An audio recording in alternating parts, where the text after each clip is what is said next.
a temptation. Hilo ni jaribu tu.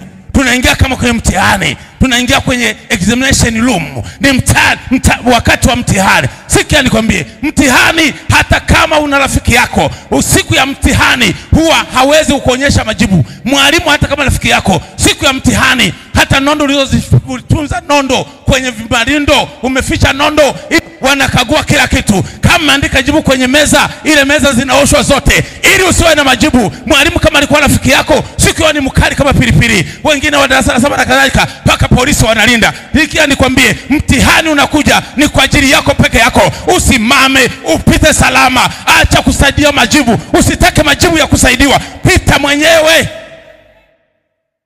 Haleluya. Sikia nikwambie, ukiingia kwenye jaribu, hata uliyemtegemea anaweza kuja ukusodoa na ukusimanga kwa sababu ingia kwenye jaribu. Ujue huo ni wakati wako. That is the temptation time. Uko kwenye wakati wa mtihani wako, lazima ufanye. Anasifa sana. Binadamu mwingine huwa anataka apate majibu ya kutazamia. Ameingia kwenye jaribu, anataka, sikia nikwambie, hata Ayubu alipoingia kwenye mtihani wake wa kupimwa na Mungu, marafiki yake walipokuja hawakumwambia pole jamani, pole rafiki yetu, tukuombe. Waliwaambia inawezekana wewe umemtenda Mungu dhambi.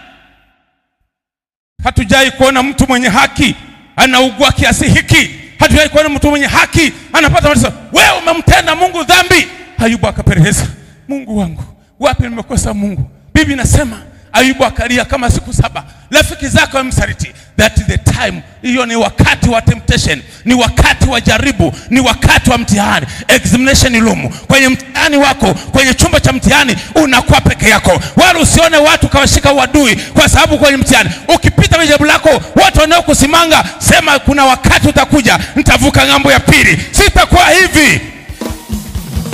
Haleluya. Sikia nikwambie, Biblia inasema baada ya fedheha huja heshima, baada ya aibu huja heshima. Kabla ya heshima hutangulia aibu. Dharau wa kwanza onekana kama dekio la kujisafisha uchafu wote, lakini the time is coming, utakuwa sio hivyo tena. Anasifa sana. Haleluya. Kabla ya heshima unatangulia aibu. Kabla ya heshima unatangulia udharauliwe. Unakuna pita mahali kwenye mtihani. Pita. Uwe mshindi. Ushindi hauhitaji ushinda kirahisi, lazima ushinde vizuri. Bwana asifiwe sana. Danieli 6:19. Danieli 6:10. Danieli 6 mstari wa 10, mstari wa 6, sura 6 mstari wa 10 17. Hebu soma. Mstari wa 10 mpaka wa 17. Soma. Hata Danieli alipojua ya kuwa yale maandiko yamekwisha kutiwa sahihi, akaingia nyumbani mwake, na madirisha katika chumba chake yalikuwa yamefunguliwa kukabili Yerusalemu. Akapiga magoti mara 3 kila siku, akasali, akashukuru mbele za Mungu wake, kama ilivyokuwa akifanya tokea hapo. Basi watu hao wakakusanyika pamoja, wakamwona Danieli akiomba dua na kusii mbele za Mungu wake.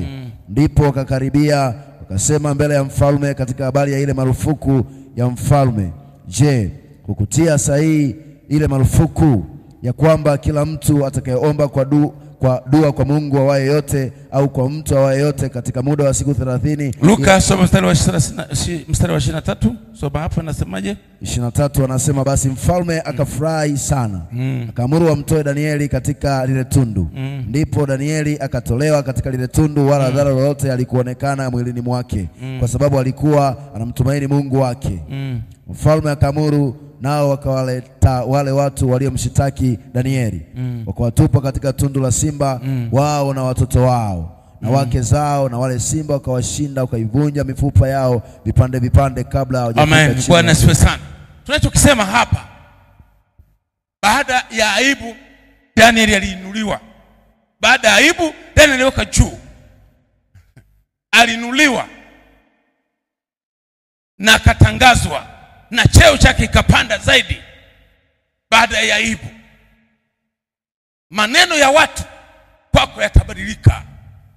Sikia nikwambie, watu wanaweza kusema wanavyoweza, wanaweza kufyonza wanavyoweza, wanaweza kukushusha, that is the human only. Hao ni watu tu, sio Mungu. Is not God. Mungu ni peke yake. Mungu anajitegemea. Bwana asifiwe sana. Sigani niwaambie kwa watu, this is the world. Hii ni dunia. Hii sio mbingu. Hii ni dunia. Na mimi naambia kwa watu, hii dunia haihitaji kuishi watu wadhaifu na watu wanaotaka kubembelezwa. Hii dunia inahitaji kuishi watu wagumu. Hii dunia inahitaji kuishi watu wagumu. Sio mtu simple rahisi tu. Mtu anataka kila mahali mpaka aonyeshwe njia, kila mahali mpaka maneno tuzuri, hata wangenena maneno mabaya. Mtu akiingia kwenye shida anataka kabembelezwe. No, hiyo haiwezekani. Hii ni dunia, this is the world. Hii ni dunia, not heaven. Sio mbingu. Vinginevyo utashindwa. Juzi tulikata kamba ya mwanamke mmoja, yuko anajinyonga. Ameshajifunga na kamba, ameshaninginia. Aliweka katuli hapo chini, akapanda, akafunga kwenye nguzo pale, alafu akasukuma na teke, akadondoka kule, akabaki ananinginia hivi. Huku yuko anakoloma. Jamani, mtu anajiua huku. Jamani wachungaji, mtu anajiua. Anakuja mchungaji kuja kimbi. Mtu anajiua, kuja ukuta ndani. Yuko ananinginia. Wewe ulifunga na nini? Alafu unapiga mkono. Wewe ulifunga mwenyewe. Alafu na mikono. Ufa.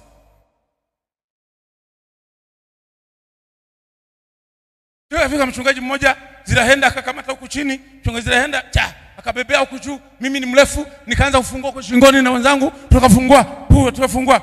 Akalala chini pale, yuko na koloma. Watu wanaweza kupunga hewa. Mwanamke unajiua. Mwanamke mzuri kabisa, sura nyeupe. Mwanamke mzuri. Amefungia nje vitoto viwili. Katoto ka kiume na kike. Amefungia hapo, ameenda kujiua ndani. Kisa eti mwanaume ambaye mke wa pili. Hao ni watu wa duniani. Ameoa mke mwingine.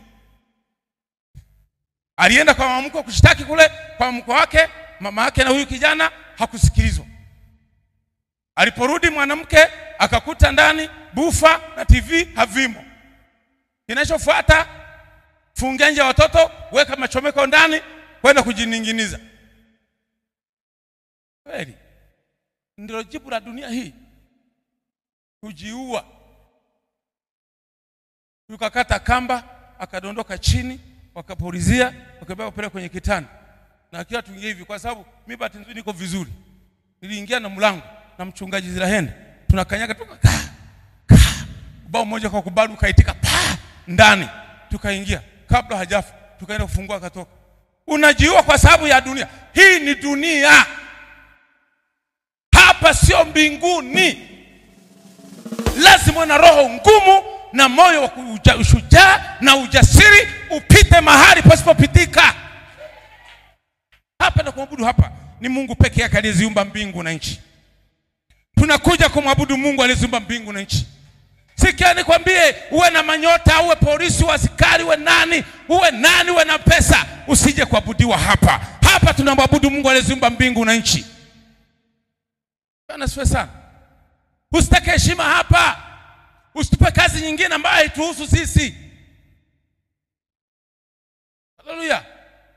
Mimi nawaambia watu, kanisani hapa ni sawa na mtu anakuja kuabudu Mungu. Mtu mkubwa hapa ni mmoja tu. Nawaambia watu, hata rais akiingia hapa, ukija hapa, vua vyo vyako vyote, bakiza nje. Pesa zako ziko benki, sio za hapa. Ziko benki. Vua hela zako, kaa nazo. Ingia hapa kama raia mwema, kuja kumsikiza Mungu aliyeziumba mbingu na nchi.